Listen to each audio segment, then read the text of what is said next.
Hello friends, আজ আমি তোমাদের সাথে হেয়ার কেয়ারের বিষয়ে কিছু কথা শেয়ার করতে চাই। আমাদের প্রত্যেকেরই কিন্তু সারা বছরই কম বেশি চুল ওঠার সমস্যায় কিন্তু ভুগতে হয়। তো চুল ওঠার বিভিন্ন কারণ থাকতে পারে, যেমন ধরো চুলের গোড়ায় যদি ঘাম জমে সেই জন্য চুল উঠতে পারে। আমাদের খাদ্যে যদি প্রোটিন এবং আয়রনের যদি ঘাটতি থাকে তাহলে সেই কারণে উঠতে পারে। পলিউশন জনিত কোনো কারণে উঠতে পারে। ড্যান্ড্রাফ হলে প্রচুর পরিমাণে চুল ওঠে। তো এই কারণগুলো কিন্তু আমাদের থেকে থাকে। নানান কারণজনিত যে চুল ওঠার সমস্যা, সেই সমস্যার হাত থেকে কিন্তু আমরা রেহাই পেতে পারি যদি আমরা প্রতিদিন এই জর্ডনের যে অ্যারোমা হেয়ার ফার্টিলাইজারটি আছে সেটি যদি আমরা প্রতিদিন ইউজ করি তাহলে কিন্তু চুল ওঠার সমস্যার হাত থেকে আমরা রেহাই পেতে পারি। হেয়ার ফার্টিলাইজারে এমন অনেক জড়িবুটি আছে, যেমন জটামানসি, আমলকি, শিকাকাই, মেথি, এইগুলো আমাদের চুলের জন্য ভীষণই উপকারী।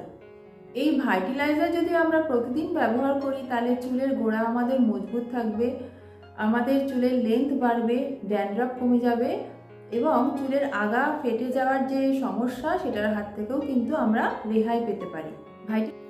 ভাইটালাইজার এটা কিন্তু তেলের মতো চিটচিটে নয়, ভীষণই একটা হালকা তরল। তাই যারা চুলে তেল লাগাতে চাও না তারা কিন্তু এটা ইজিলি ইউজ করতে পারো। এটি ছেলে মেয়ে উভয়ের জন্যই ভীষণই কার্যকরী।